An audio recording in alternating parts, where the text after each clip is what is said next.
Muted.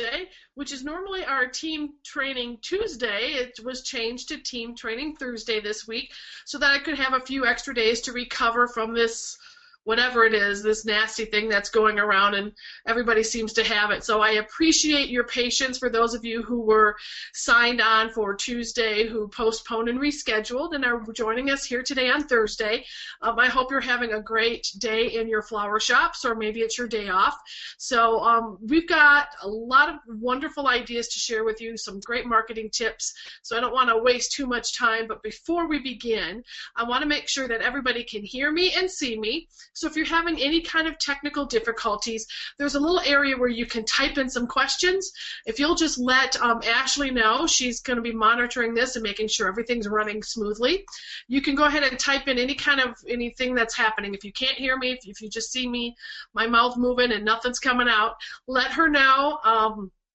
If you can't see me, let her know. We'll get that troubleshooting out of the way before we begin, because I don't want anyone to miss anything. We've got some fun things to show you in our Top It Off webinar today, where we're going to address some hair accessories. You know, it's important. It's not just about the wrist corsages or the shoulder corsages. We've got to adorn the hair too. Got to make her beautiful for her prom or for her wedding day. So I'm not hearing that anybody's having any problems. So I'm going to go ahead and we're going to get started with our projects and our show and tell segment. Our first project we're going to do today is something very simple. I thought what I would do is I would start out simple, then I'd show you some ways we can add and build to that, and then show you something a little bit more elaborate or a little bit more designed. And because we all know that when prom girls come in, they're coming in and they know they have to order a corsage. That's a given. They're coming in to order a corsage and a boutonniere. But you know us, if you've been with any of our webinars or have attended any of our workshops, we say that you need to sell, oh, excuse me for my nose itching, it's still that little cold. 3 things. You should be selling 3 things for your prom: a corsage, a boutonniere, and that third something special, that other floral accessory that she can wear in her hair, maybe around her neck, maybe around her ankle, maybe attached to a belt or the back of the dress, somewhere another little beautiful accessory that you have created for her that coordinates with her corsage and boutonniere. So today we're going to start out with just a small little hair piece that's made on our design comb. As you can see, our design comb is just that. It's the comb with our design disc on it, so that it gives you that platform in which to create all your beautiful flowers and accessories with. And like I said, we're going to start off with something rather simple. And it is just a 3-blossom hairpiece with some regal rhinestones in it, a little bit of ribbon, and then some cascading ribbons. I would envision this probably being worn maybe to the side or to the back of maybe an updo, so that you have some nice motion when it hangs down. You know, of course, you wouldn't want it too much to the front, because I don't know about you, but it would bother me to have those little streamers hanging down. So, but having that length, not only does it add motion, it extends the size of your design, giving it more visual impact, making sure that if they're spending their money on that little third item, that it really gets recognized and noticed. So for this project, you should have, if you're following along, and I hope you are following along with the hands-on projects, you should have one of your design combs. You should have a pack of the regal rhinestones. I feel like I'm going to sneeze, so I'm going to apologize in advance in case I do. Okay, our regal rhinestones. You may be familiar, we have what we call the quintet, which has the 5, which is the 5 rhinestones, which you're probably very familiar with. It's a product that's been around for years and years and years.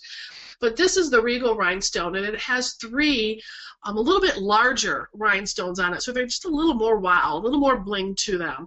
And I love them because they do give that little bit more high impact, a little more sparkle to your pieces that you use them in.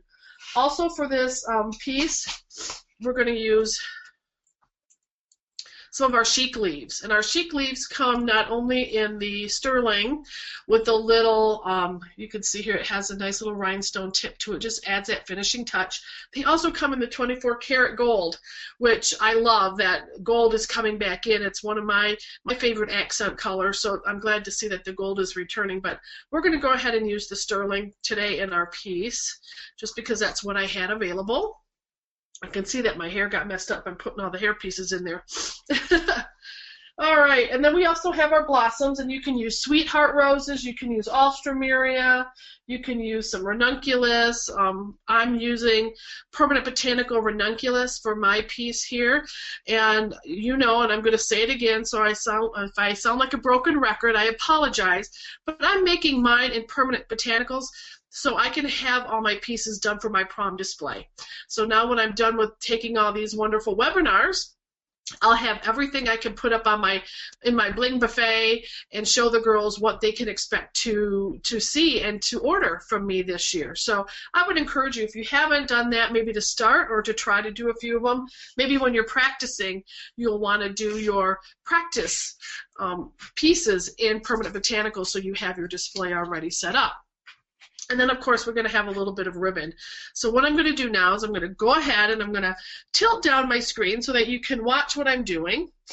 And like I had said before, if any time you have a question, please go ahead and just type it right in there. We have Ashley on the other end who's monitoring, and she's going to go ahead and also Dan. They will just kind of break in and ask the questions because we want to make sure that you're getting all the instructions and you're understanding what I'm saying. And I know sometimes I can start talking really fast because I just get so excited about what we're doing. So what we do when we start out here is we take our ribbon rosette, and they always come and they are taped down just for packaging purposes, and we want to go ahead and remove that piece of tape because it's not needed. Just go ahead and get that out of the way. And then we unravel the ribbon streamers. Now, on all our pieces, these little ribbon rosettes actually serve several functions. Obviously, they hold the disc onto the piece, whether it's a bracelet or, in this case, the comb, but they also serve as a mechanic. And what I want to do always is I want to make sure that this knot on here is really tight. Sometimes it can become loose, and we want to make sure that your disc is securely attached to whatever object it is that you are working on. So make sure, pull it again. If you feel that's still a little loose, you can go ahead and take and tie another knot into it. Or if you have to, in some cases you might have to completely untie it and retie it. Whatever the case, it's okay. It doesn't really matter. But we're going to go ahead and now we're going to just kind of leave those streamers off to the side, and I'm going to make my ribbon. Again, the ribbon is another item that is decorative, adds color and texture, but it also is going to kind of work as a mechanic. It's going to give me a base, a nice solid base in which to glue my flowers into. Otherwise, I would have a flat surface.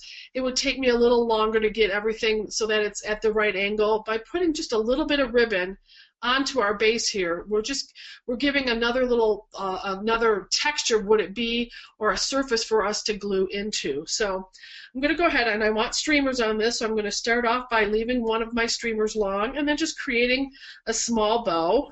And that would be determined on the overall size you want your end piece to be. If you want a great big piece, go ahead and make a large bow. If you want something more petite, like what I did here, then certainly you want a smaller bow. So just go ahead. Doesn't need a lot. It doesn't need to be oversized. Maybe 3 or 4 little loops on either side. Susie, let me interrupt a minute. Absolutely. Amy Harbig says it's your birthday. Oh, yes, it is. Well, happy birthday. I got caught. Yep, it is my birthday. Thank you, Amy.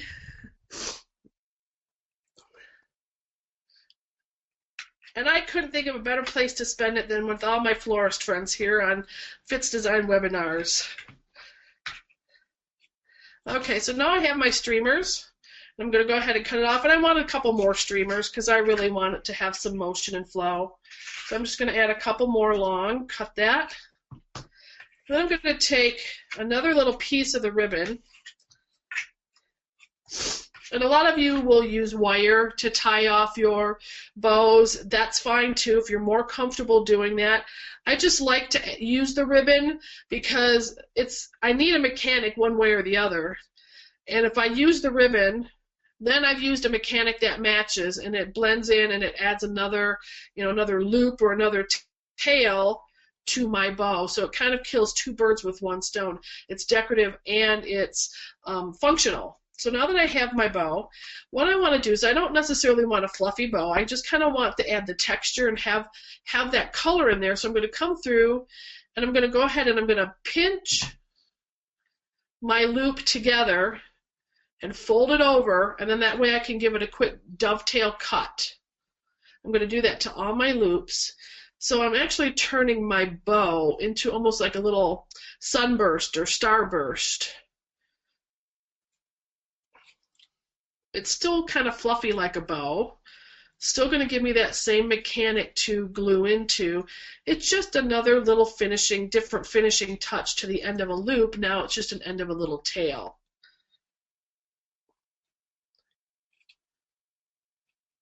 There we go. Make sure. Oh, I got one more hiding over here. Okay. Now that I got those all done, I've got these kind of little short ones here. I don't really need them to stick out. I want those to kind of blend in, so I'm just going to go ahead and cut those. And this is what we end up with. And with our streamers. So I'm going to come back in and I'm going to place my bow on top of my disc. I've got, as you can see, I have my streamers kind of put out to the side, or you can put them up and down, however it's going to work best for your bow. Put that on there, and you can see I'm separating. That's where I tied the little piece of the ribbon around it to secure my bow. So I'm just going to go ahead and separate the pieces and come back in with the streamers and tie that bow right in here. That'll hold it nice and tight to the disc. Come back in with the other ones here.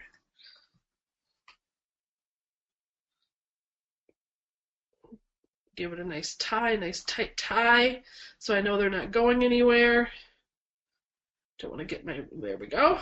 Okay, now I really don't need these anymore. Now I could leave them on and maybe tie them into little love knots or hang little flowers or rhinestones or leaves from them, but in my case I'm just going to go ahead and get rid of them.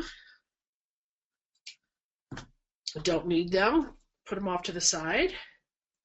So now I have my little ribbon and I have my streamers hanging down. I'm going to come back in and use my glue, and in this case I had to open a new tube. Excuse me. And so I'm going to go ahead and make sure I give that end just a little squeeze so that it's a little more oval than it is round. That just helps me control the flow of glue, especially when it's just open and it's new. You know that glue really has a tendency to just come pouring out. And one of the hardest things when you're learning to use glue for the first time is the control of it. So that will help anybody who's just learning kind of get a little handle on the control. I'm just going to go ahead and I'm going to put a little bit of glue all the way on top of the disc. In this case, because it is a new tube, I'm just going to let gravity pull that out. I'm not really pushing because I don't want it to come out too much. You can see I just have a nice thin amount that covers the entire surface of the disc. I want to come back in with some foliage. Now you can use Italian ruscus leaves, Israeli ruscus, pittosporum works great, ivy, even the silk corsage leaves could be added at this time if you want to add another color or texture. In this case, I'm just going to go ahead and bring those in, and I'm going to push it down, pull it back up, and push it back down. I remove that because I want to make sure there gets to be a layer of glue on this. Now I could go ahead and add glue to all these and then put them in. It's kind of the same technique. Either way works just fine, but in this case I'm just going to go ahead, lay it down where I want it to be, pull it up, lay it back down. push and it's good, and it's going to stay right where I need it to stay. I'm going to finish that all the way around, put it on there, pull it off, push it back. One more. Do the same thing, and now I know that my foliage, and that just kind of covers up that disc all the way around.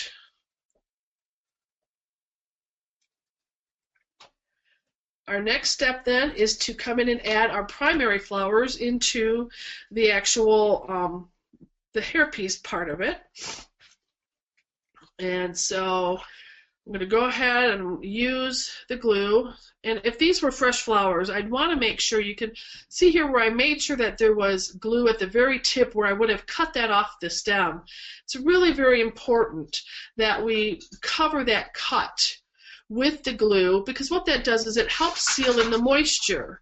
We want to make sure that our flowers are going to last the longest when they're in our corsage and boutonniere work. So covering that cut with this floral adhesive gives us a little added assurance that it's not going to lose moisture through that cut. Now that I have them all three with the glue, I'm going to come back in and make my placements. One thing that I have to kind of remind myself is which way the comb actually is laying. Is it laying with the teeth down or to the side? Because that's going to determine how it's worn in the hair.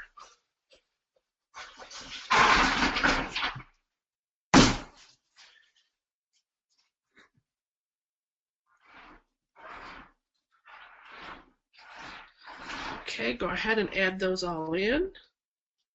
Pull it out, push it back in. Just go ahead and set them in there closely.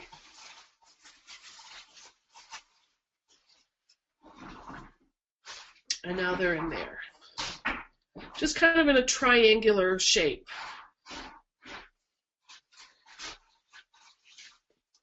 Next thing I want to do is I want to take some of my regal rhinestones.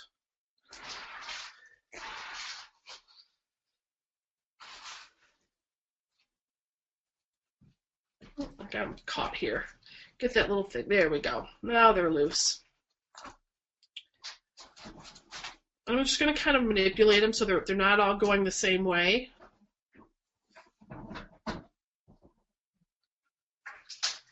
And I'm going to just take them, and you can do this around a pencil, around your finger, just kind of give them a little curly Q, little pigtail end.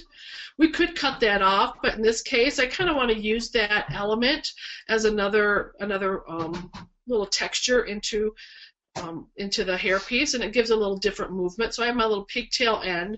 I'm just going to go ahead and bend that up. And then it also creates this little area where the glue can sit. I want to make sure I get enough glue in there.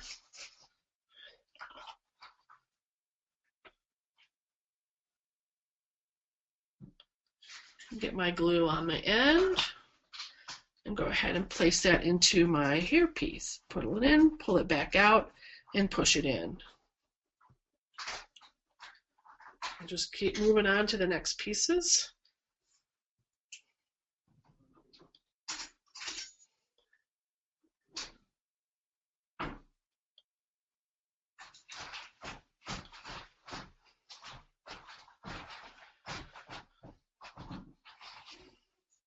Okay, so we have a little curly end here, and then we have the 3 rhinestones there. We have the little area where I can put the glue, which will puddle right in there, it'll catch in there. And into the hairpiece it goes. Put it in, push it out, pull it back out. One more, let's go ahead and put that in, one more. Go with the little pigtail curl.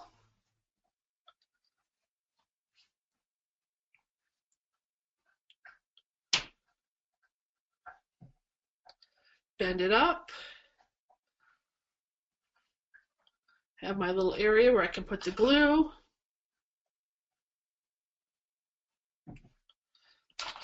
And in it goes.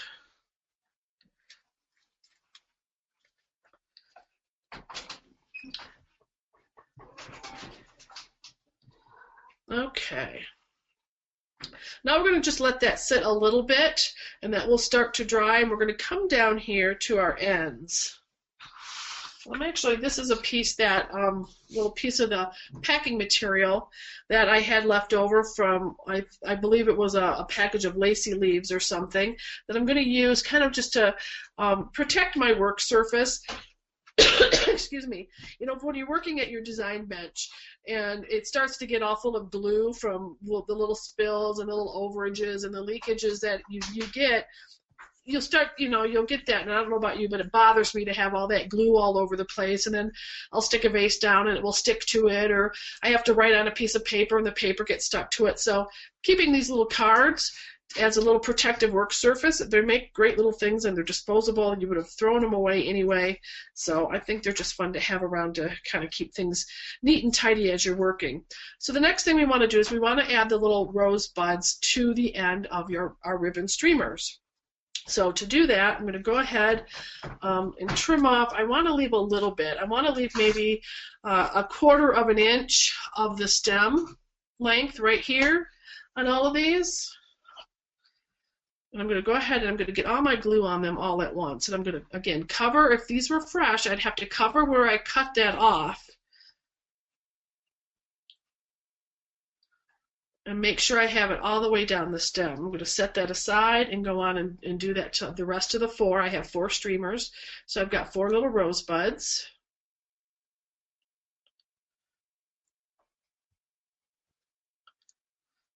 And if you start to get that little extra runoff on your end of your nozzle of your glue, don't tip the glue upside down. Go ahead and use that and just kind of rub it off so that you have that glue, and then just make sure you got a little bit on that tip where that cut would be, and that kind of keeps your nozzle neat and tidy as well.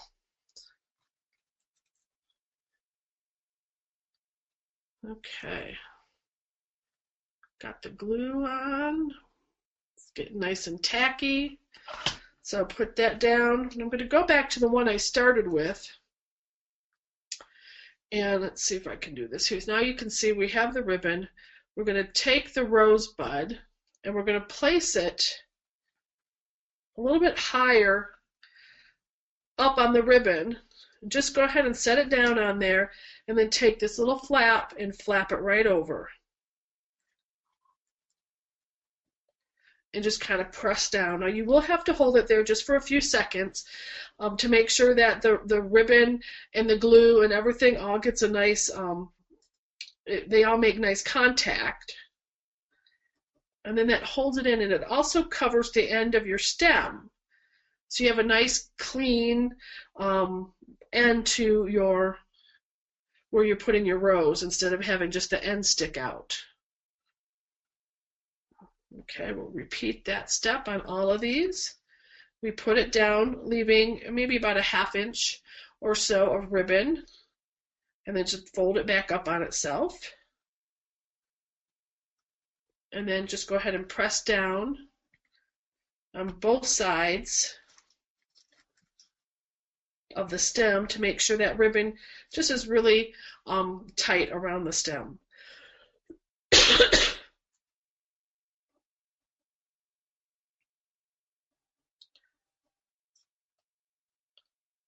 Because we're allowing it to get tacky, it does work rather quickly. If I were to do that one at a time without letting that glue get a little bit tacky, the ribbon would pop right up, or it would start to really ooze out of the ribbon, especially the sheer ribbon, and it would get kind of messy. Doesn't mean it wouldn't work, it just is a little harder to work with, a little messier to work with.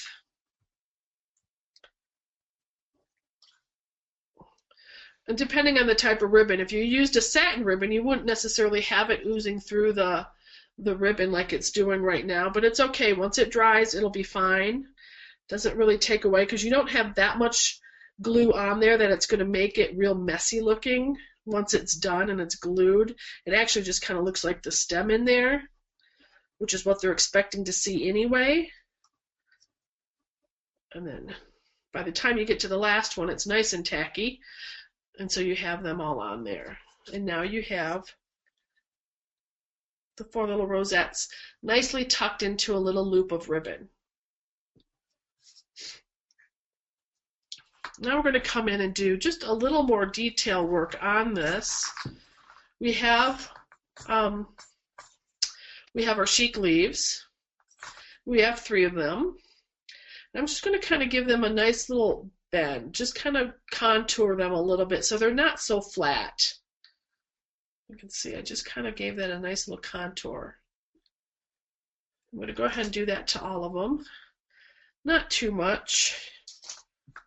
And not all at the same, they're not all perfectly the exact same. Some of them are a little bit more bent than others. I just don't like them to be so stiff. In this case, I really don't need any of the stem on it because this is a small piece, and I can use the bottom of the leaf itself as the gluing platform. So I'm going to go ahead and I'm just going to cut off all the little stems. And I'm actually going to keep these stems because they make nice little handy tools when I do some gluing technique, and I'll show you that in a little bit on our next project, how I keep a few of these on hand to use to help me with my projects and help me work with the glue. I'm going to go ahead and get glue on both sides. It's on both sides of the leaf. Come back in and just kind of tuck them in there. I don't want to tuck them in too far because I still want them to be seen. You've heard me say it before, if you're adding accessories in there, don't tuck them in or hide them with baby's breath or wax flower or foliages or ribbon. Make sure they're being seen.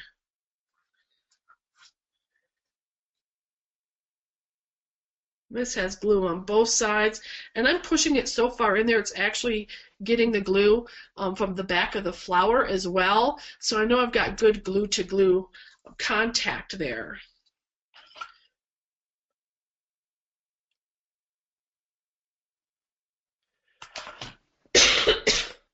One more, excuse me there, one more here. I'm going to kind of tuck it in between the ribbons. So it has a little layered effect in there. That one's not coming in contact with glue on the inside, so I pushed it in, removed it, and took it out. So that's our next layer of items. We have the leaves in there. And we still have a little more to do. Excuse me, I need to take a drink of water here.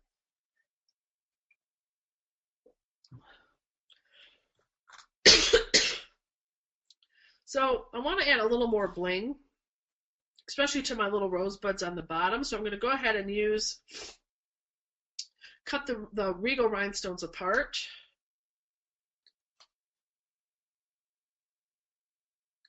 And I will actually need one more because there's 4. And so that this one with the 2 doesn't go to waste, I'm just going to go ahead and clip off that little end there so that it's a clean, and then do my little curlicue thing again. We don't want to waste anything. And I'm going to go ahead and put that right in as well.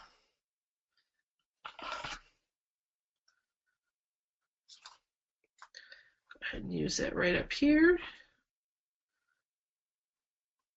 So now that's tucked in there. Now I can put these into my little florets. Now you want to leave somewhat of a long stem because you want to poke them down into the center of your flower, but the trick is kind of estimating how much is too much. So you want them to stick out a little bit. So I've got the glue, and I'm just going to kind of insert it right into here, poke it in there, pull it out, and poke it back in. So now you have a little gemstone right in the center of your blossom.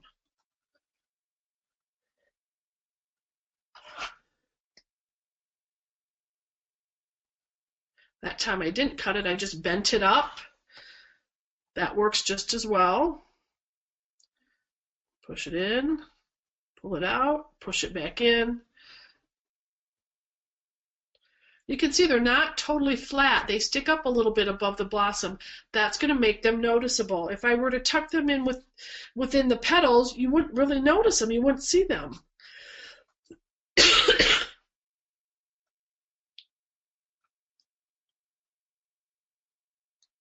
Okay. A little more glue. Tuck that in. Pull it out, tuck it in. One more.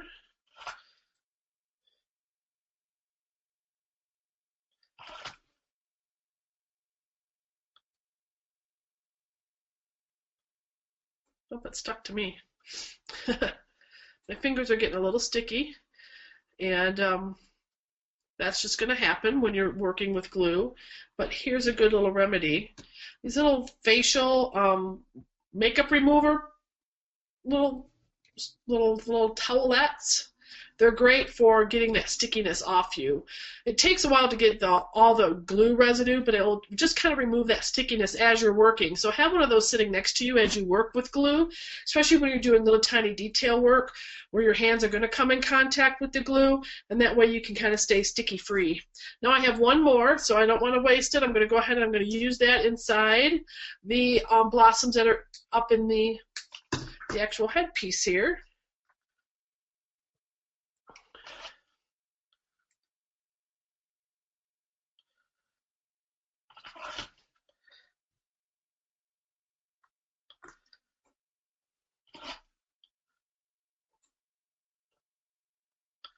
And I'm actually just kind of wiping off the glue that's kind of starting to get congealed there at the top. That gives it, it's already starting to set up. It's still good glue. Helps me clean off the end of my tube, and I'm not wasting any glue that way. And one last little piece goes in, comes out, goes back in. There we go. And there we have our simple, easy to make hairpiece. Now we could just keep on going with that. This is basic. This is really something that I think anybody could really sell. It's not overdone. It has some really beautiful elements with the rhinestones and the leaves, but it's a good starting place. And you could always, this could be your base as far as a typical standard hairpiece goes, but then we can always add to that and embellish it. We could add some of our acrylic chain down in here. That would really add another element of sparkle and shine to it, and give some more streamers if we really want to make it very dramatic. We could also take some of our River of Diamonds. Here I've got it in the blue, and we could cut it into strips. Actually, what I'll do is I'm going to fringe it. Just kind of stick your knife in there and pull, and that will give you that fringe effect. I'm just going to do it like 2 or 3, and then go ahead and cut that off.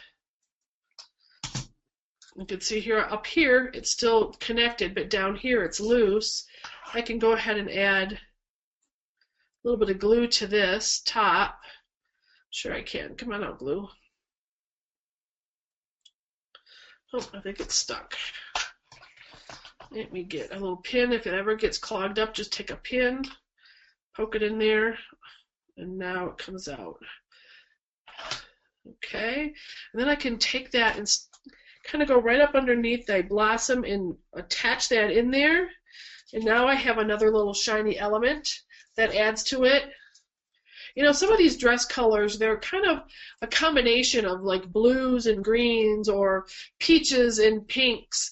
And you have a hard time finding a flower or even a ribbon that matches it exactly. Well, when you have that kind of obstacle put in front of you, it's great to look deeper into the color tones of that fabric and see maybe it has a little bit of this aqua color with a little bit of a true blue, and then by combining the two, you can come up almost identical with what the dress is. It's kind of an optical illusion, but think of things in that way. Look at things differently and how the colors kind of bring the life out in each other. And it may not be blue, it may not be green, but when you add a little bit of each into your piece, then the color matches exactly. Or we could really take this to the next level, and we could add in some feathers. We've got a party girl on our hands, and she really wants to make sure that she shows off and stands out at that prom. So we're going to add another little element into this, and we're going to add some fun feathers. And this one I just want to make sure I have, let's see, that one I want to pull out, because I'm going to add that separately. I'm going to take these, I'm going to make sure they curl around. Okay. Got my flooding, I've got my little rhinestones in here. I'm going to Make sure those are seen, and I'm going to add my glue, and I'm going to tuck that in. And she's really going to have fun at her prom.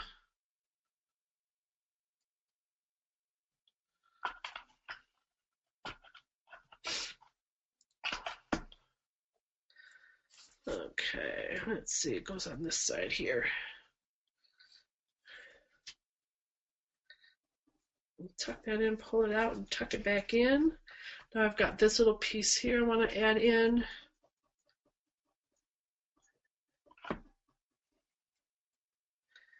It kind of adds some layers into that, so I'm going to kind of come into the center with it.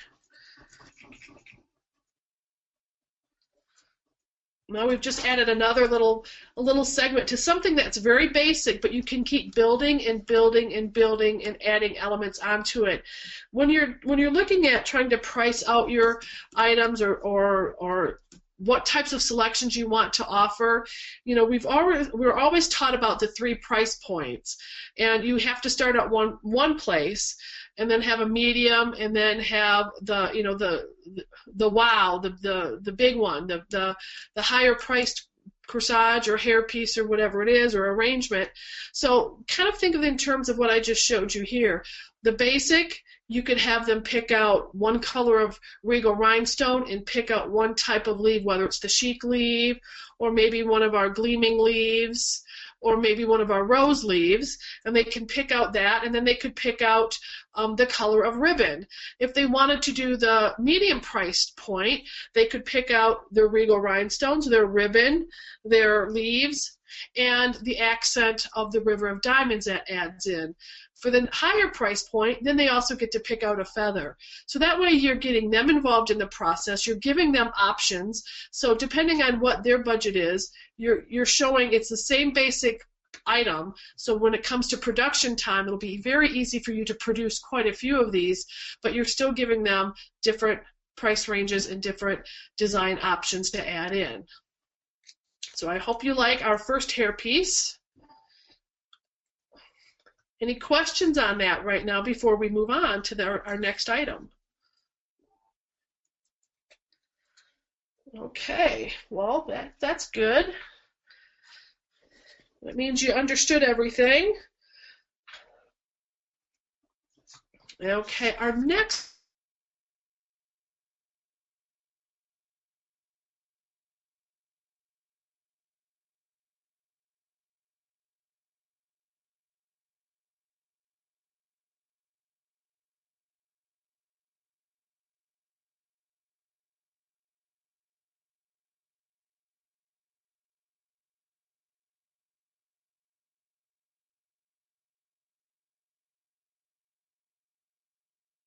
design disc on it. So again, we're providing you a way to enhance it with flowers, but then it's the keepsake after, and they can remove that and still have this headband that they can wear to other special occasions and parties that they go to.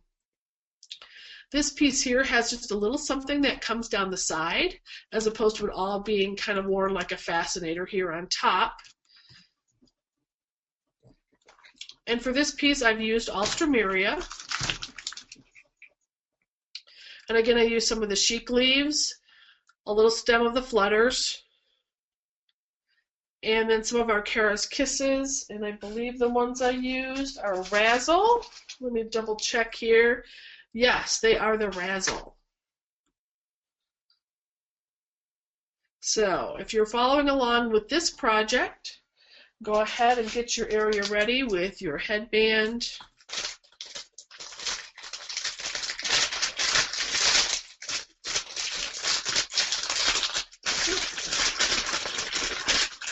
Oh, come on. Well, it's not going to come out. There we go. We've got our flowers. We've got our Kara's Kisses. You know, you hear me often talk about making sure everything is prepared and in order before you start working. That's so important, especially at prom time when you've got so many corsages and boutonnieres to make, is to get yourself organized. And one way to do that is make sure when you're selling the items, you're pulling the items and putting them either in a corsage box or a bag and attaching it right to the order. That way, when you go to construct it, everything you need is right there in front of you. You don't have to go looking for it. If your design space is not right in front of where all the corsage stuff is stored, then you want to have to keep walking all over the place. You want to get everything laid out in front of you that you're going to need. Another trick I like to suggest is if you're working on something and you have 15 corsages that all have red sweetheart roses in them or red spray roses, get all those orders together and work on them. That way you don't have to keep walking back and forth into the cooler to collect your flowers. You can just bring a bucket of red roses, set it in front of you, and then you have your little packets that have everything you need right in it, and you can just keep going without any interruptions. So we're going to start off with this one. Again, the same way. We go ahead and remove the tape.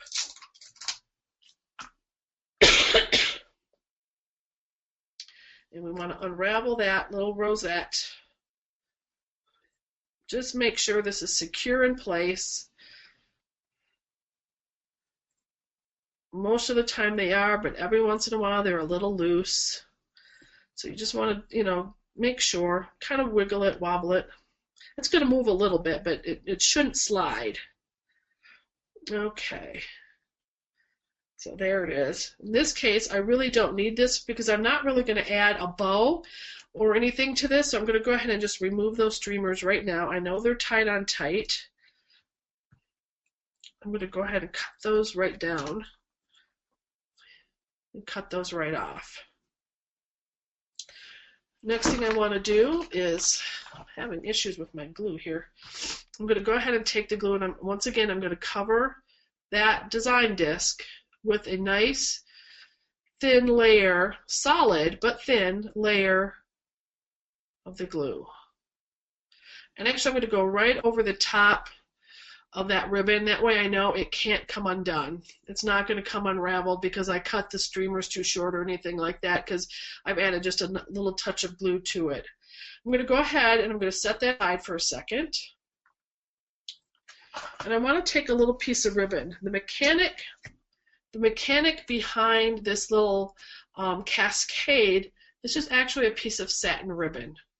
And you'll pick up a color of ribbon, either that is in contrast. If you really want something, if you're doing something really outrageous and bright colors, maybe you'll pick something in contrast, or you'll pick something that complements because you don't necessarily want it to be seen behind the petals. So that's a design choice for you, what color you pick, and how long you want it is again up to you, but just maybe about 4 inches.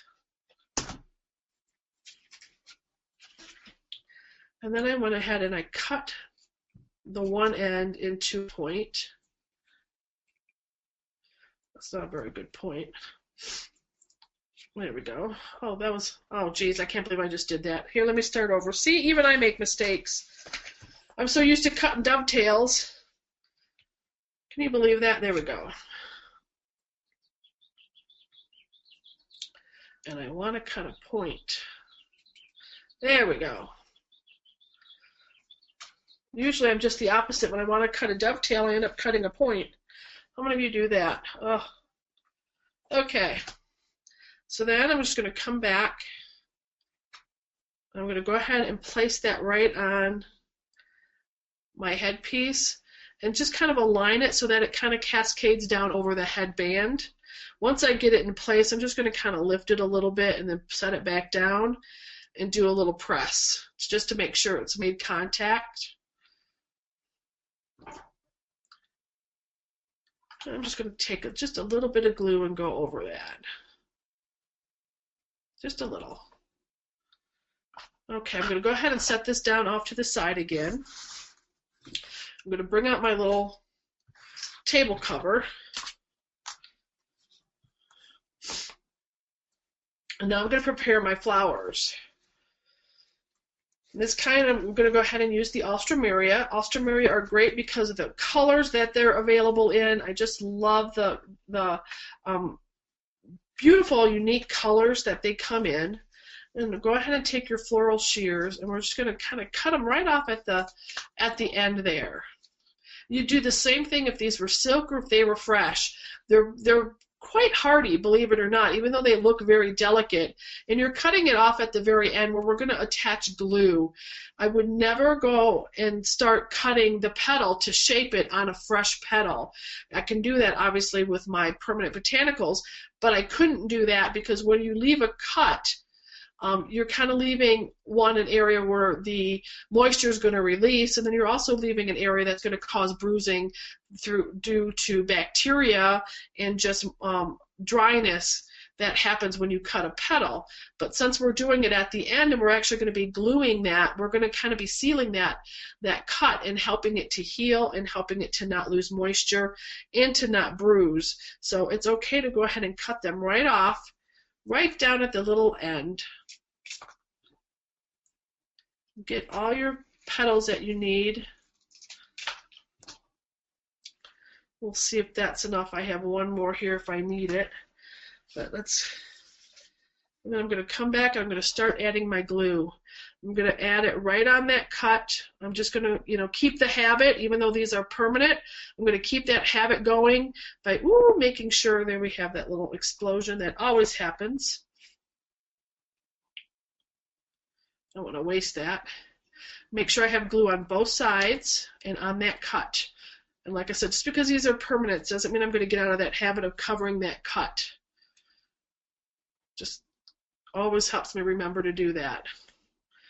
We're getting all these prepared in advance, so when we start constructing, when we start building, it's a real quick, easy process. We don't have to keep putting the glue down, putting the petal down. It just is a much faster process to get everything prepped in advance like this. Plus it allows it to get tacky, so when we go to place it in our piece, it will stay much quicker. The bond will be quicker when it's tacky than when it's fresh out of the tube. And again, because this is a new tube of glue, I'm not really tipping it up too much, and I'm letting gravity. I'm hardly pushing the bottom at all. I'm letting gravity pull the glue out. I know when I was first learning how to use glue, I made the mistake. I would always squeeze the tube in the center, and I would always, squeeze out too much, and I'd make a mess.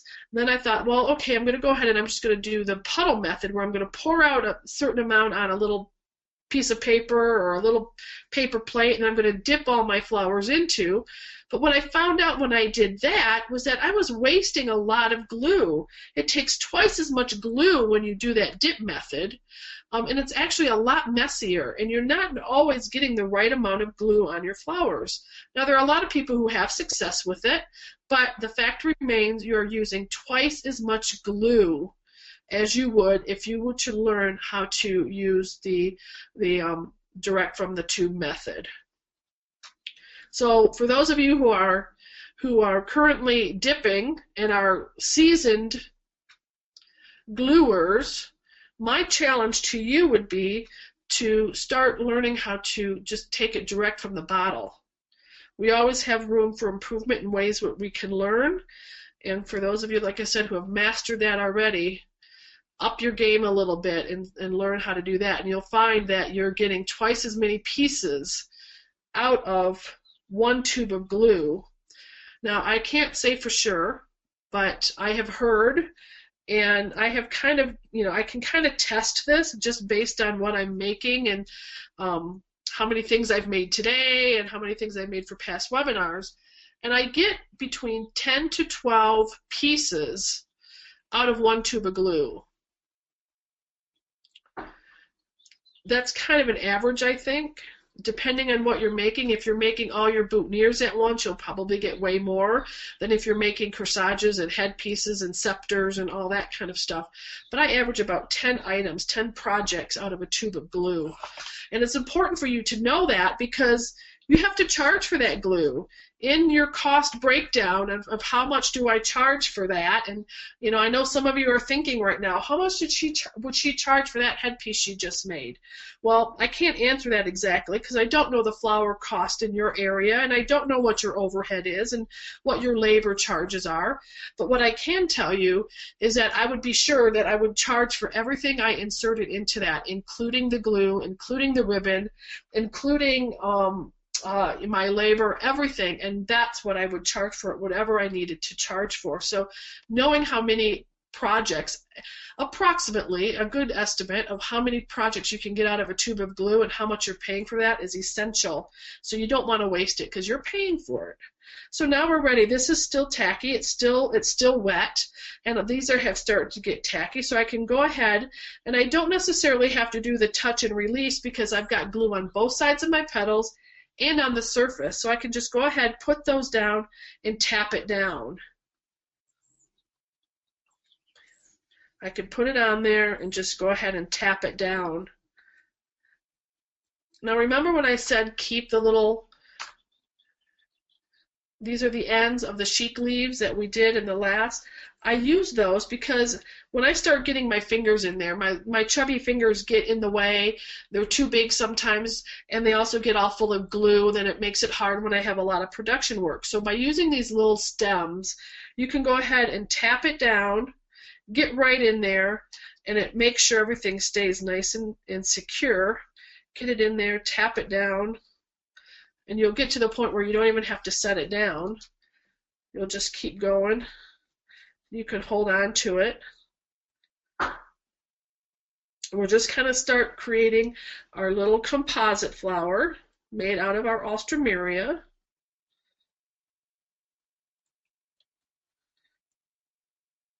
Remember, I have glue on both sides, so I'm not having to go back really and add a lot of glue or add anything to these because they're already prepped for me, so I can just keep building.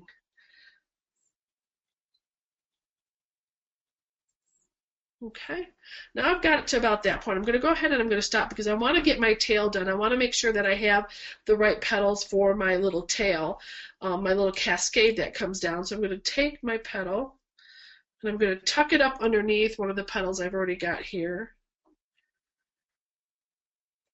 And I'm going to go ahead, now I've got it on there and I've kind of pressed it down onto the ribbon so it's sticking to the ribbon. Then I'm going to bring that petal back over and just kind of lightly tap that. So now I've got petal to petal, petal to ribbon. So it's going to stay nice and secure. Pick that up, do the same thing. Susie, can I jump in here a minute? Absolutely. Okay. While you're finishing, that question came, can you tell me the benefits of using floral adhesive versus pan glue? So I'll give a couple and you can add some more if there's anything I miss. The first is the temperature of pan melt glue. Pan melt glue begins to melt at 170 degrees. So you're taking your fresh flowers that you've done all your care and handling step, keeping it in a cooler at 32, 34, 36 degrees. And then you take it and you put it into a minimum of 170 degree glue. So you're immediately beginning to burn the flowers, and that's going to have an impact on your flower life. The second is that what pan melt glue really is molten plastic. And one of the characteristics of plastic is that plastic shrinks when it gets cold and it expands when it gets hot. So there are many people who have horror stories of having put their corsages together at room temperature or maybe even a little bit warmer and then put them into the cooler, and then when that plastic shrinks and it doesn't have any glue in it, it's just plastic, molten plastic put on there. When it shrinks, it pops off. Now there are people who use pan melt glue and love it and have great success with it, but those are two issues that I'm aware of the big difference between the two. Now with the floral adhesive, it is an adhesive. It is not plastic. So it's not going to shrink or expand with the temperature, and it adheres just tremendously. We've done it in test after test after test, and for those of you who don't know, I used to be the Smithers Oasis salesperson in the Midwest, and I have a lot of experience with the glue, and I can tell you this: the flowers will break before the glue will give. I can only recall a couple of times many, many years ago when the glue was not mixed right that there was any glue failures. I have never had anybody come to me and tell me that they've had glue not stay together. So Susie, if I've missed something, jump in there and add some to it, please. Well, really, you kind of covered the mechanics of it really well. Kind of think of it this way. The pan glue is kind of a temporary thing. It's just kind of meant to hold things together. And like Dan said, if you put it in the cooler, it expands, and then it compresses and expands, and then it's going to pop off. And I'll be honest with you, in the very beginning, when I was learning to use the glue, I kind of went back and forth because it was so easy, that quickness of the pan glue.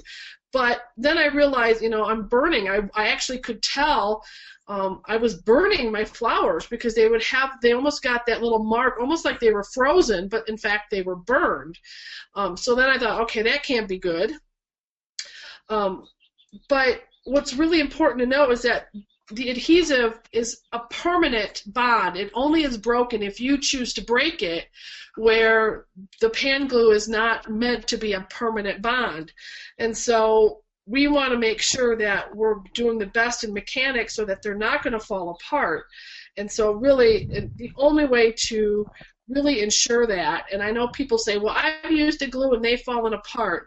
Well, I don't want to offend anybody, but this is from years of experience. I had my shop. I closed my shop in 1997, and I had been gluing probably 4 or 5 years when I did that. Once I switched and I learned the proper way to use glue, and I was using the proper amount of glue, then I never, ever, ever, ever had anything fall apart on me. And that's the stories I hear from people who have learned the proper way to use glue.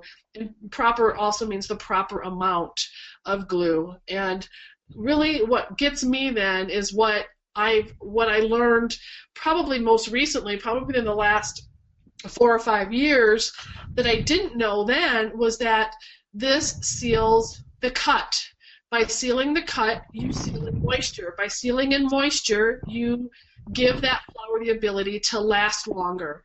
So not only is it a best mechanic as far as getting it to make sure it's not going to fall apart, it's aiding in the longevity of your flowers, which means you can actually start preparing your corsages and boutonnieres a day or two earlier than if you were to use pan glue or if you were to wire in tape. So if you had to start production on, say, Friday and work till 3 or 4 o'clock in the morning because you're using something like that, you could actually start on Wednesday by using this, because you're helping to seal in the moisture into your flower petals or flower. So not only is it a great mechanic, it actually aids in the longevity of your blossom. So those 2 reasons alone is why I choose the floral adhesive over the pan glue.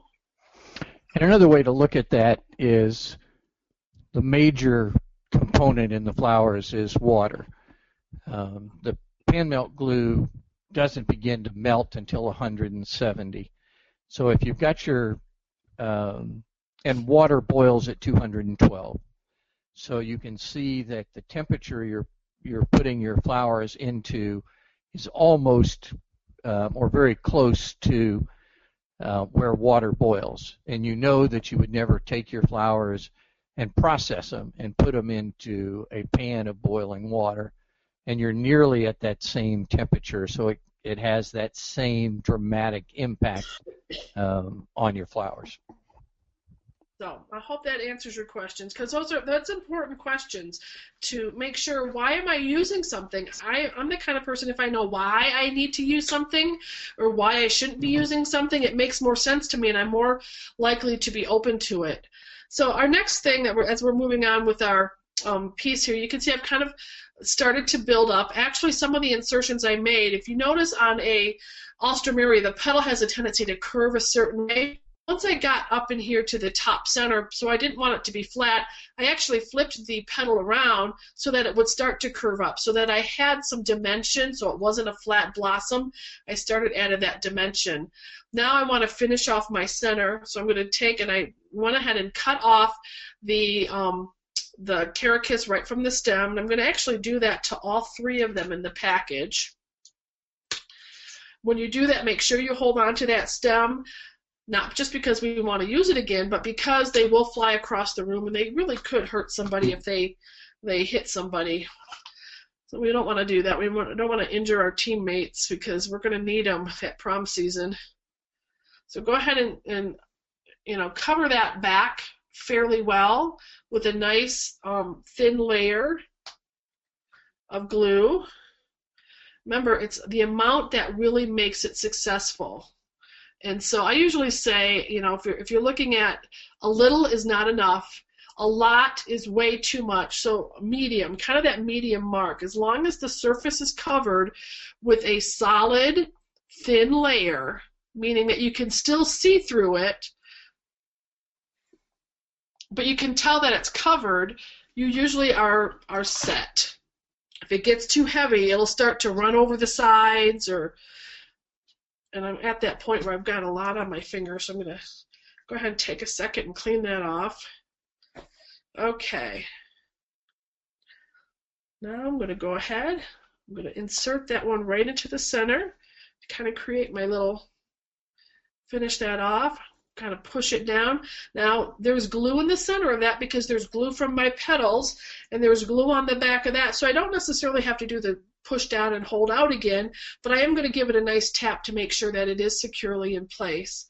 I'm going to come and I'm going to add the next two right on top of my petals here. I'm just going to go ahead and place that on there, pick it up and place it down and press, make sure it's in place and that it's stuck where I want it to.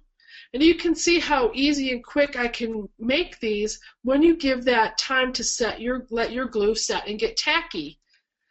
I know when I was first starting to use glue, what used to frustrate me is when I would put something in and I didn't let that glue get tacky, it would fall right out again. So when you work in that production mode, you kind of eliminate that.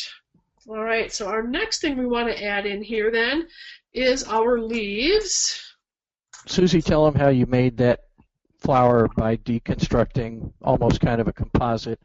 That's actually one of my most favorite looks, especially when it's done with parrot tulips. It's just gorgeous. Well, I think a lot of you are probably familiar with the Duchess Rose or a Glamelia. I mean, that's really where this whole composite flower fad trend love. I just absolutely, I've always loved, ever since I've been in this business going on almost 38 years now, I've always loved composite flowers, the fantasy flowers. And there's just so many things you can do this with, and you can do them with the fresh Alstroemeria, like Dan said, the tulips. By deconstructing it and using the floral adhesive, it allows you to seal that cut so you're not damaging the petal, and it allows you to just keep building and building and building until you almost reconstruct. So you cut all the petals off the stem. I can show you again here. I mean, just like I did on this case, hold it and just cut it. If you had a little tiny rosebud, you could almost do the exact same thing. Cut it right above the calyx, and then just let all the petals. In this case, it is a silk one, so it's not going to do that. But they would just all kind of come off, and then make sure you go back, seal where you cut that off with the floral adhesive with the glue, and then just kind of go back in and start adding layer upon layer upon layer till you have your finished look. Orchids, dendrobium orchids, cymbidium orchids, you can do that with. You can even, they're a little more delicate, but I've actually seen them done with Phalaenopsis and Mocaras, in Vanda orchids by deconstructing the petals and reconstructing them. The more texture and pattern that is in a petal, the more interesting a composite flower can be.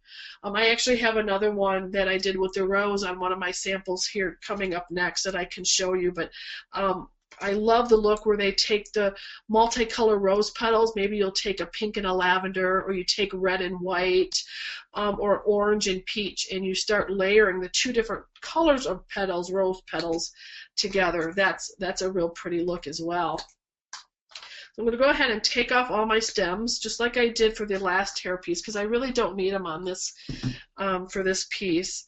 And I'm going to add my glue to them. I'm going to come back in. I might have to clean that off. There we go. Now, the one thing you have to keep in mind is, how is the headpiece going to be worn? What is the front, where her face will be, and what is the back? Depending on where this sits on the girl's head, and it's probably best, depending on what you're selling, to have her try on the headband when she's in the store, so you can kind of see where it sits. You know, headbands do sit a little differently on everybody's head, depending on the shape and the size of their head. So you want to put it on her, kind of just get a visual so that you know if you can come down a lot. Maybe she's very flirtatious, and she likes to have a little bit of mystery, so you could come down with some feathers that kind of cascade down around her, covering maybe one of her eyes, or maybe she doesn't like anything in front of her, so she wants everything cascading down the back. You just kind of keep in mind what is going to be the front. Is she going to wear it to the left, or is she going to wear it to the right? As I was making the sample, I kind of thought to myself, is there a proper side to wear flowers in your hair? And I don't know that there is, but I would say depending on your hairstyle is where you want it to be directed. So asking that question is also something important when you're selling hair pieces, is how will you wear your hair so that you know what side it's going to go on. You know, we make things that are shaped or crescent or curved or cascading to a certain angle or to a certain side, and if you made it to cascade to the left and she puts it on the right, that could be a problem. It won't be comfortable for her to wear. So make that part of your conversation.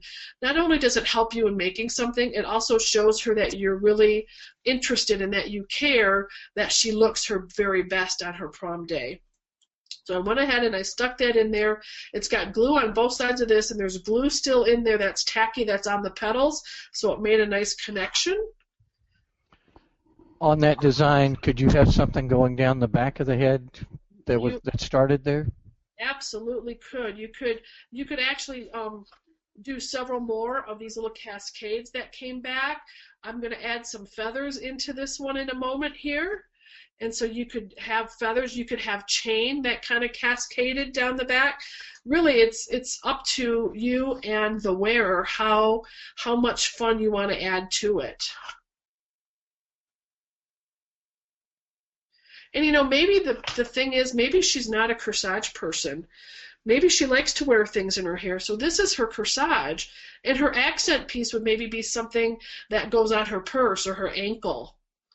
So, you know, just don't think that this is only the third item. This could be her main item. So you really want to make it, you know, all out, go all out on it. So now I'm going to take some feathers, and I'm actually going to cut this apart as well. This is a little heavy of a stem, and I just want a little more control of where I put the feathers. I will say this gets a little messy because they kind of break apart and you get them on your fingers, but it's okay. We're used to getting a little messy. It's all worth it for the end product when it's beautiful. So I've got a little glue on there. I'm going to come in, and so my girl's actually going to wear this on her left side. Sorry, I had to actually put it on my head to do that. So I'm going to come back in because I'm going to have more come out towards the neck and up. And then I'm going to have a little bit that's going to kind of just come down maybe over top of her forehead. Just a few little wisps that come down over her forehead. So you got to watch the curve of the feathers. And this is where having clean fingers helps, because if your fingers are too sticky, you will have feathers all over them. But that's okay. We can clean them off after we're done. Okay, so now this is going to be the front.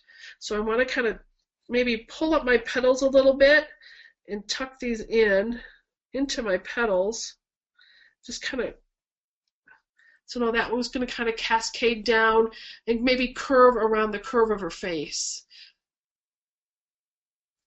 I still have a few more feathers to come, so I'm just going to go ahead and put those in to follow that line I've created. You can see I've created a line that starts here and then comes down, and there's almost like a modified S curve there.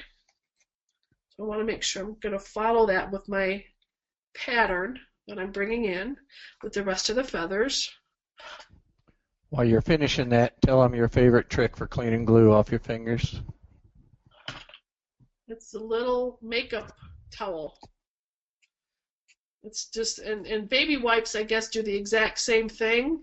I don't have a baby, so I don't have baby wipes, but I do have the makeup remover, and there's just enough oil or something in these that it takes that stickiness, and I always have a couple sitting around, so when I get too sticky, I can just rub them and set it aside, and then when I'm done at the end of the day, I take one and really rub them on my hands, and it takes away all the glue, really neat and easy, and it's not harsh on my hands like some of the hand cleaners are.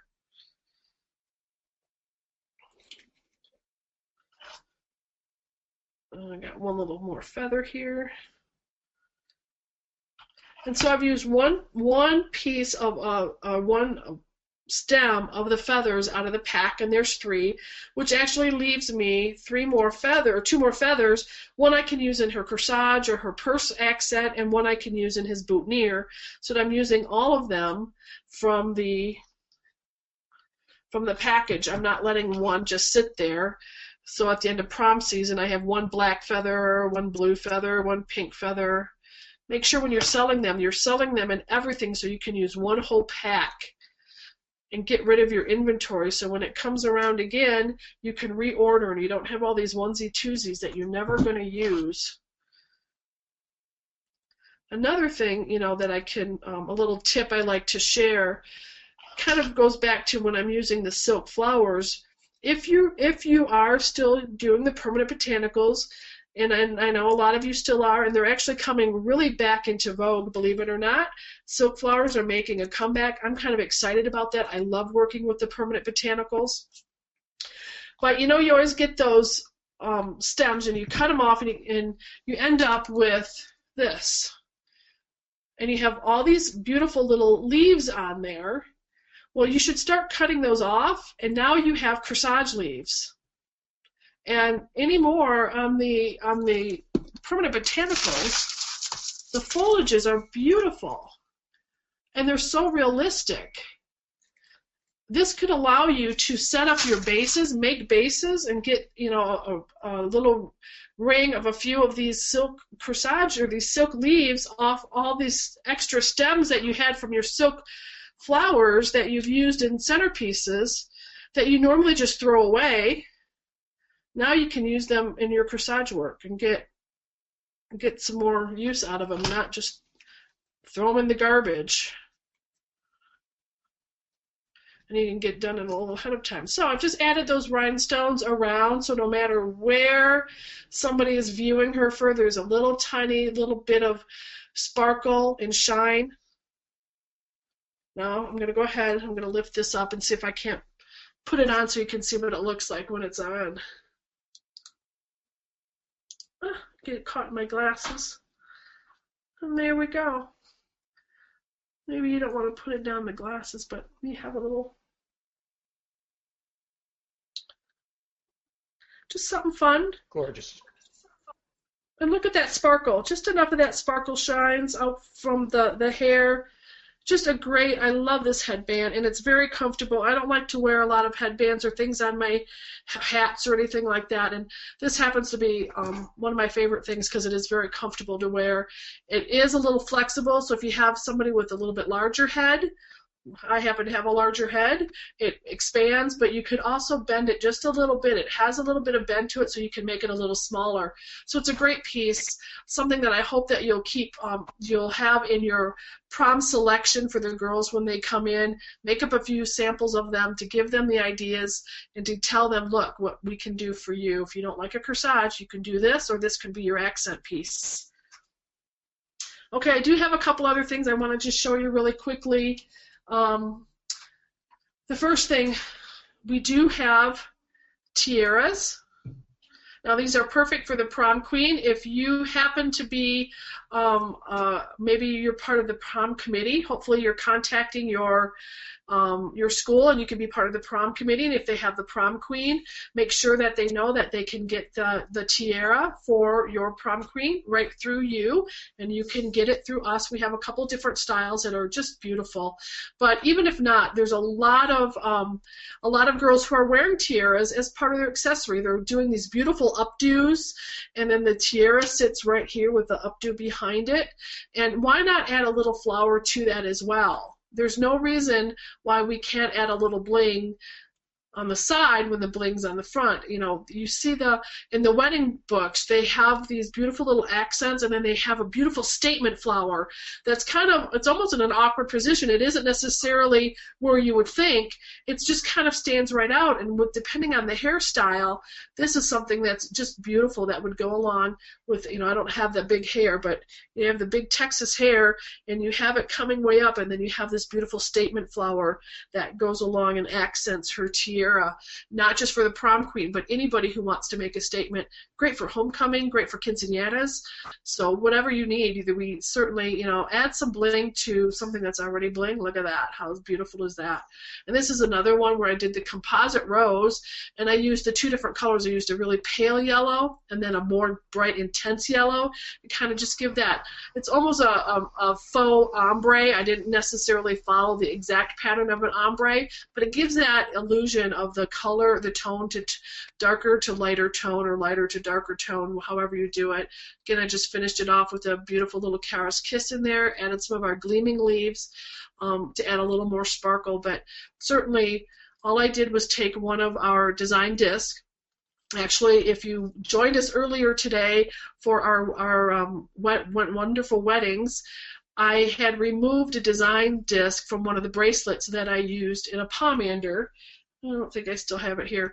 And so I had this disc laying around, so I wired it to the side of the tiara, which allowed me to create then the composite rose to really enhance the tiara. Another thing, maybe she's already got her own headband. Maybe she's found something that matches her dress, or it was her big sister's or something. So she has a headband already, but we want to add something to it. A perfect product that we have is our personality clip. And normally what you would recognize this is it's like a shoe clip, but it makes a perfect addition when you want to add something to maybe a barrette that she already has, and it just clips right on there and holds it very securely onto a headband. So now you've taken, maybe she's already got a headband, I don't need something. Well, you still need flowers on your headband, and you can do that by adding it with a personality clip that clips right on to the headband. Lastly is something I want to show you. We're seeing a big trend in this. Dan's done a lot of research on this. When we were last in China, we've seen a lot of it. It's huge in Europe right now, and that is the large floral wreath. They're making a comeback. That whole kind of hippie, gypsy, boho look with the large flowers in the headband or the halo are really coming back in vogue. It's not going away for the spring. It's going to stay right through, and I predict probably at least for a couple years, because it takes a while for the trend to kind of sweep across the country. And we're certainly seeing a lot of this on Pinterest. We're seeing it in the magazines, not just for flower girls, but for the bride herself and her attendants. So kind of take a look and be familiar with that style and that trend that's coming in. And what's great about this is, oh, where did it go? Oh, hold on one second, it fell behind me. Oh, here we go. we have taken the trend that we know is coming and created a structure, an armature for you to go ahead and start building your large, massive headpieces. Now, we all know from years ago when we have to make them, everything has to be wired and taped. And you wire and you tape and you wire and you tape, and it gets very heavy and it gets very hard to bend and it just gets very cumbersome to work with and to wear. So we've created an armature that's very flexible, very lightweight, and we've added permanent botanicals on there, not only just because they're pretty and you could actually just wear this alone like this if you wanted something very simple, but we've actually added them on as a support, as a mechanic, so when you're building, this was built on top of this. The look is very much just layer upon layer upon layer of flowers. It's not necessarily each flower having its own individual space. It's just that really informal, organic, mass flower look. And so this actually creates the foundation for you to go ahead and use the cold glue with your fresh flowers and start gluing them onto the armature and right into these flowers, and then they kind of just melt. So it's pretty. You still kind of see a ruffled petal underneath another flower, but it's also the mechanic. So it really is a great product that's going to save you a lot of time when you have to start building these large headpieces. Instead of having to wiring and taping them, you can now glue them and create them in about, let's see, I made this, honestly, sincerely, created it in about 15 minutes. So we all know if we had to wire and tape that, we're looking easily at 45 minutes to an hour to wire and tape and then construct it together. Where here we've already got that done for you. You just glue it in, and then it's adjustable. So it could be worn as a headband, it can be worn down low, it can be worn more up and then tied at the back. If you have a really small head, you could actually remove the, go really tight for a small little flower girl. There's a lot of flexibility in how to use this. This is only one of the styles. We have two other styles that are like this, but this is kind of just the basic. You have an armature, and these are available in our pre-book catalog. If you do not have one or have not seen one, please go ahead and type in right now that you want a catalog, and you can see these in the catalog. It's a pre-book order, so we want to be able to bring these in, but we need to know that you like them and want them. So if you don't have our catalog, let Ashley know that you need one, and she can email you a digital copy, and then if you also give her address, she can send you a copy. But we want to get one into your hands right away, because this is one of the exciting products that's new to Fitz that we're hoping to bring into our line, but we need to know that you want it, and I'm telling you, you want it, especially with wedding season coming up and First Communion season coming up. You want to have this available to help you get over those long, hard wiring and taping sessions you have to do that. So that's all I have for you as far as our Top It Off floral headpieces. Unless you have any questions for me, I hope you do, but if not, I can go ahead and turn the webinar over to Dan. He's got some great marketing ideas to share with you this afternoon. I just want to thank you for joining us. We really enjoy bringing these to you, and we hope that you're learning lots of things and sharing lots of ideas with your fellow workers, and thanks for being here.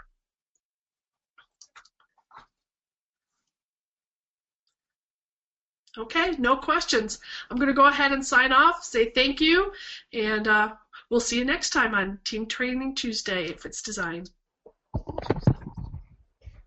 Thanks, Susie. I appreciate it. Got a short poll for you about what you've seen today and how you might be able to use it in your store. So we're going to pop up a short poll, and then after a couple of minutes of that, then we'll go through and go through the marketing segment. We're actually going to talk about events and prom parties and how to capitalize on those.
Well, thank you very much for helping us out there with the poll. It looked like the majority of you said about 10%, between 1 and 10% of your girls might be able to use these designs. Number of comments sent to us through the chat during the webinar with Susie. So thank you very much. I appreciate that. And by next week, a little different. Susie is actually gone teaching in Dallas next week. So many of you may know Patience Pickner, but Patience will be our designer next week. The morning session is Beyond Boutonnieres, and the afternoon session is about signature corsages, or in other words, the very expensive corsages. Patience has a great style and owns a flower shop in South Dakota, so she's a great member of our team, and we look forward to having Patience next week. Okay, so we're going to talk about prom parties and events.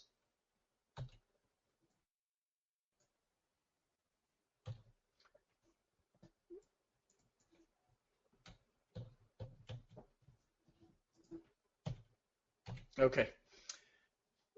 One thing florists love is doing their sympathy work.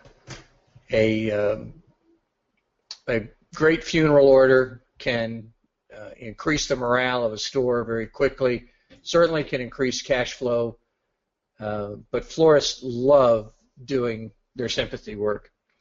One of the things, though, that they're not necessarily paying attention to is every time you're doing a casket spray, you are probably burying a customer.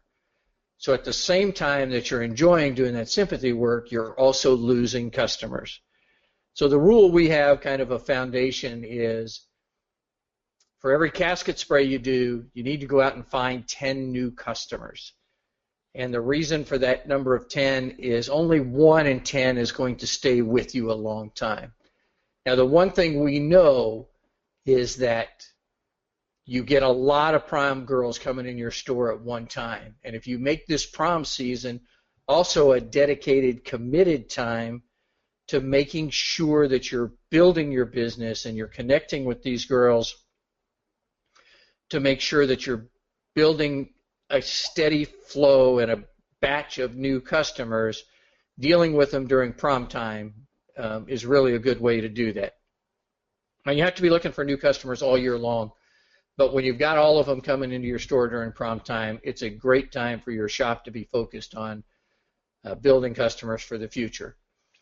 If you treat a prom girl like you would a $20,000 bride, she's definitely going to tell her friends and definitely going to come back and be your customer going forward for the future.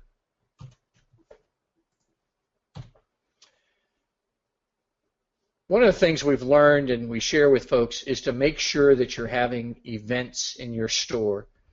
There's events that you can be doing in your store, and there's events that you can be doing out of your store. Learned from a florist, and I don't remember exactly what state they were in, but they were near Yellowstone National Park, so Wyoming, Idaho, Montana area. And one of the things they were sharing with me is that they understand, because they're in a small community, that they have to continually do things to get the girls, not just girls, but customers into their stores. So one of the things they do is they offer a custom fitting for the girls and their corsages, and then when they come in, they actually bring it out to them on a silver platter. The point being is they understand the value of bringing people and having events and getting them into their shops. You do your Christmas open houses and you see the results that has. Now look at how you can do that with another number of other areas in your business. Prom events and prom parties in your shop can be very successful. The one that people talk about that they have the most success with is to have a pajama party. So your shop closes at 5 or 6 o'clock, whatever time your normal closing hour is, and then you open up an hour or 2 hours later. You've put up posters, you've made announcements, you've put everything around the schools, you've got the message out on your Facebook page, on the sign in front of your store, as many different ways as you can. Prom pajama party. The girls come in their pajamas. You've got pizza, popcorn, sodas, the music turned up loud, and you've taken the time to get your bling buffet all set out, all your ribbons out, all your accessories out, all your bracelets out, anything else you can add in, your feathers, all of those things out. Created a beautiful display for them, and one at a time the girls look at the materials, tell them to bring either their dress or a picture of their dress, or use the prom magazine to show you their dress, and have them to go through and pick out the pieces and parts that they want to be used in their corsage. Talk with them at the beginning before the party gets started. Here's what we're going to do. We're all going to have a good time. One at a time, you need to go through sit down with me. You can go through the buffet as many times as you want to. Get your stuff ready, put it into little baskets, pick out the things you like, and then we'll sit down and start to build your corsage and your extra piece, your third piece. So you'd put out your bracelets, you'd put out your, in this case, your hair accessories or any other accessories. And one of the things we found to be very successful is to put a sign on them. So under the hair pieces, you might put a sign that says, pick one here. On the bracelets, it might say, pick one here.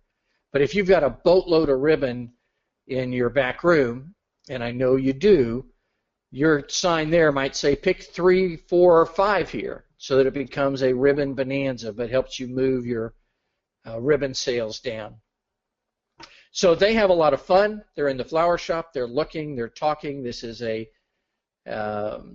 memorable event, and you're getting what you want, the orders in advance to be able to begin to work on them, and participation from them about what it is that they'd like to actually see. So you want to look on a lot of different types of events to see what you can do to get folks into your store. Prom fashion show, private fittings, the number of different ideas to look at making this happen. One of the questions, though, you want to make sure you ask yourself is, does your store invite young teenage girls to want to come and shop there? Is it a place they're going to be comfortable in? Is it got their colors? Does it have their items? Are you prepared for this younger generation to come in and want to spend time in your store? At the same time, have you taken the time to train your staff? I probably say this statement more than any other about making sure that everybody is trained. We know that when it comes to Valentine's Day, you do a great job of training your staff, explaining all the add-ons and what they sell for, making sure everybody understands about delivery and packaging. When it comes to prom and having this type of a prom event, the number of people you've got in your store, you want to make sure that they're all trained so that they're able to help take the orders, help put together ideas, share creative looks with them, and be able to have a great time at this prom party all at the same time. Put together what your list of events are. You don't just have to have one per school or 2 per school wouldn't necessarily be a bad idea. There's a florist I know that has 3 different ones. They have one for the boys, they have one for the very heavy Hispanic trade, and then they have one for the non-Hispanic trade. The Hispanic style and coloring is very vibrant and a little different. So they have created 3 different events that focus on each of these 3 categories, but the training and the message to each one of them is different. You're saying something different to the young men who have no clue what they're doing and very uncomfortable with it. Here you've got to have plenty of people to take them by the hand and say, let's talk about this. Let's make sure we understand how it goes together, how it works. Here's our dress. Here's what's in our dress. Here's what we can put together. Here's what the expectation is. Here's what she's expecting you to bring, even though she's not necessarily going to tell you this, but to make sure that you've got all of that put together. So make sure you're promoting your events on your website, on your sign outside. Put a little flyer in every arrangement that goes out the door, that every place the delivery driver drops something off. In every order that someone walks in and goes out the door, a little flyer in there about the different events that you're doing. Facebook, if you're doing Twitter or any of the other social medias, make sure you put it out there. As it says down at the bottom of the here, promote, promote, promote, promote. You want to get as many in here, and you want this great word of mouth advertising that you get some of these girls, they come and have a great time. They get to be very creative creating their corsage. They've had pizza, the music's up loud, they've had a good time in the evening. They're now going to share that. Get them taking pictures. While they're there, take the pictures of the prom party, put it on your Facebook page. Have them take pictures. Ask them to go back and put it on their Facebook page. But have something that's posted on your Facebook, your social media, live as you're doing it. Flyers at the schools. You want to get as many flyers and as much information out as possible. There's a shop that we know well in Arkansas, had done everything they could to be able to sell in the schools, and the schools would not budge and would not let them in. So they made up small posters and flyers that they were able to get passed around the school for their prom party. It was going to be on a Tuesday night prom pajama party. The response was so big that their prom party actually didn't end for 4 nights. They were so packed and couldn't keep up with everybody that they had to start making appointments and say, okay, you're going to come back to the next party on Wednesday night. You're going to come back on the next party on Thursday night to be able to take care of all of the people. So make sure you've got lots of flyers and posters up in the schools. The other thing is that's been proven to be very successful is something we call walking billboards. You make up 6, 8, 10, 12 corsages, and you give them to 2 groups of people. You give them to the group that we call those girls. And everybody knows who those girls are. Those are the girls who are going to walk around the school and go around to all of the other girls and say, you didn't get one of these, did you? I'm sorry. No, I'm not. But they're going to draw attention, and they're going to continually repeat where they got it from being the name of your flower shop. Now that's half of them, or maybe 2/3 of them. The other half of them go to what we call the roving faculty.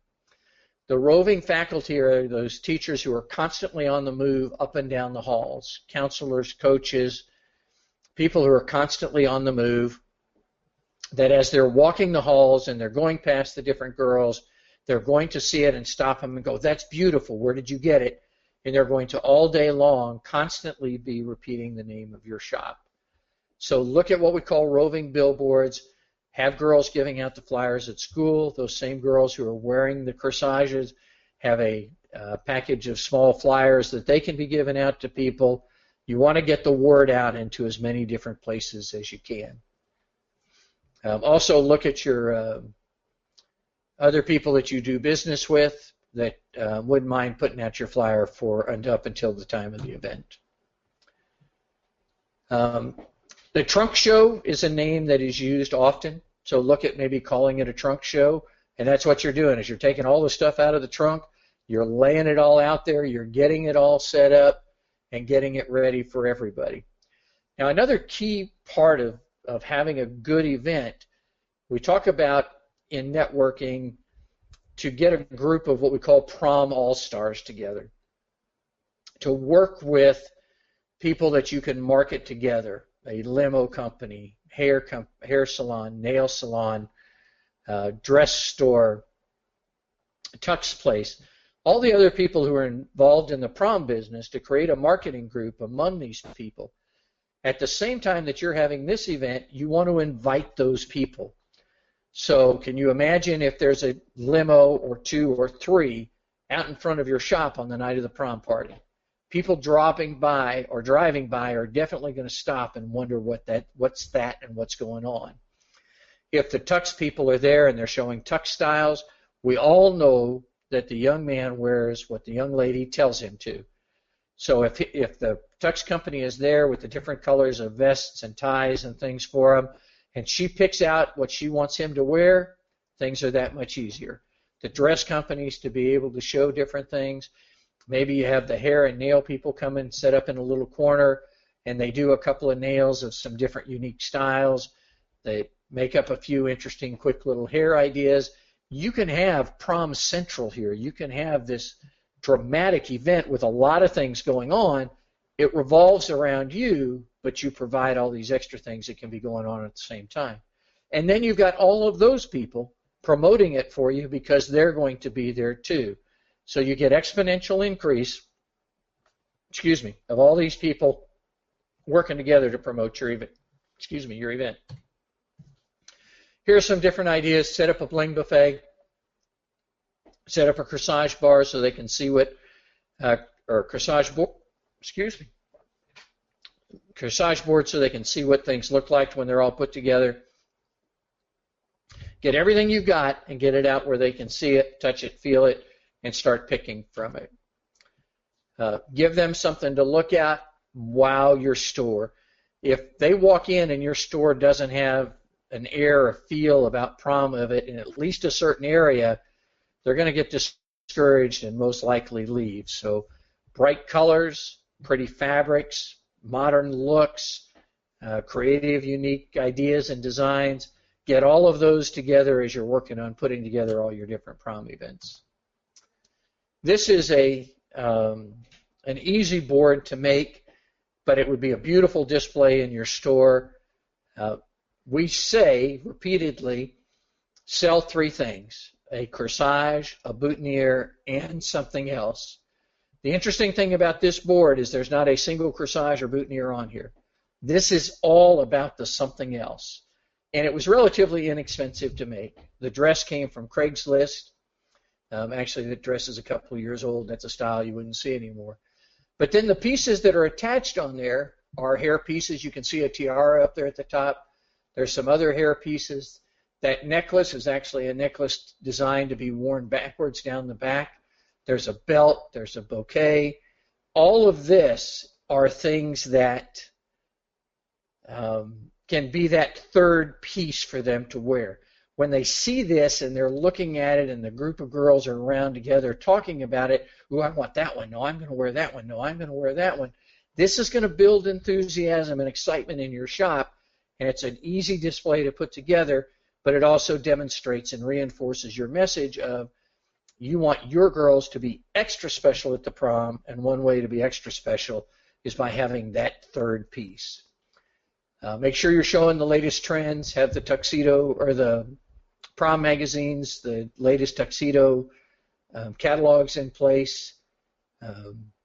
You've got lots of creativity and lots of cool ideas to be able to put these things together. Have everything priced. This is something we did a number of years ago. It's really nothing more than the old multiplication table. You find the style of bracelet you like on the left, the type of flowers they're going to want on the right.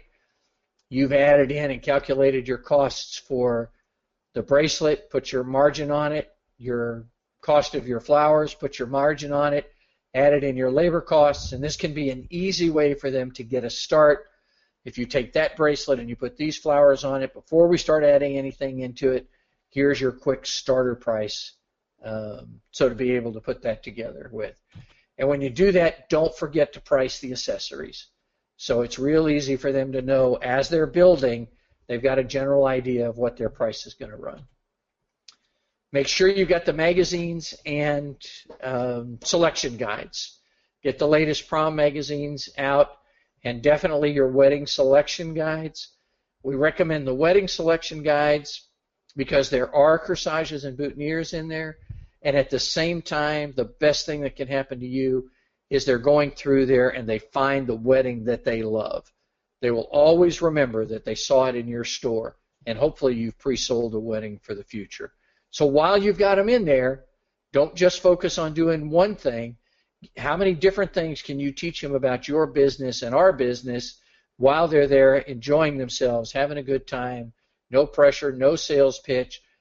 Again, they're there having a good time, but how much time can we spend educating them at the same time that they're in your stores? Prom fashion shows. This is an event outside of your store for the most part. It could be inside your store. Almost every school has a prom fashion show. They're put on by the dress companies and the tuxedo stores, and it's easy for you to get to be a part of these. Contact them. Ask them if they have prom fashion shows coming up, and if they do, tell them you would like to be able to provide the flowers so that they're wearing corsages, and to be able to set up a table during the fashion show to show the different things. Perfect place, again, to show that third piece. So yes, you're showing them they're wearing corsages, but they're also wearing hair pieces and neck pieces, and they're carrying something that goes with their purse, and they're putting things on their shoes. Great way to show the skill and the talent that you have and all the different things you can do. Again, they're having fun on it, they're oohing and awing over it, but they're going to learn and know that where they get that great stuff is they come and see you at your flower shop. Contact the prom committee, contact the dress companies, find out when it's happening, get a hold of them, and see if it's not an ideal opportunity for you to participate. The other thing, like we talked about, inviting the prom all-stars to your event, is make sure that you're talking to them about when are they doing something. If they're taking all the limos down to the school for the kids to get in and look at them, decide what they might want to do for reservations, you want to go there. You want to have a table. You want to have your pieces set up. You want to be a part of this. Same thing if they're doing a Saturday before, come in and try our different hairstyles for your dress. You want to be a part of that if they're doing it at the hair salon. So keep talking with your prom all-stars. Every time they have an event, you're invited, and when you have one, they're invited. So plenty of different types of events that you can have outside of your store. We had a flower shop who went to a prom fashion show. Really didn't want to, but they did. They had pretty much told us most of our ideas were not going to work in their shop. But these are the results that they had from going to one prom fashion show. Their average sale went up from $22 to $29. Really, that doesn't sound like very much, but that's actually extremely successful. Nobody puts on their goal list to have a 30% increase, but that's what that is. This was a shop that felt like they dominated the school, and they didn't feel like they really needed to advertise, but they ended up getting over 100 more orders from that school than they had gotten in previous years. One of the big impacts was that they had always had the majority of their orders coming from the young man, and this was one of their struggles. But in this case, about 85% of the orders actually came from the girl because they had seen the items, they'd seen the materials, they had seen what could be done. When they're trying to describe it to the boy, he didn't get it. So they just went into the shop, placed the order. In most cases, the boy paid for it. But she got to come in, and we always know that when she's creating, it's going to be a lot more revenue for us than it is when he's doing it. Felt like they could only sell the elastic band, didn't think they could sell bracelets. And of the 250 plus corsages, only 3 of them were actually on the elastic band. All the rest of them were on Fitz bracelets. $3,950 increase for having done just one event. So look at the power of prom fashion shows, get involved, and then one of the tips we talk about in different marketing seminars, volunteer to be on the prom committee. If you volunteer to be on the prom committee and there's a prom fashion show coming up, you're definitely going to know about it. And it's pretty easy to get yourself invited when you're a part of the prom committee. Okay, here's some other things. When you're at the event, make sure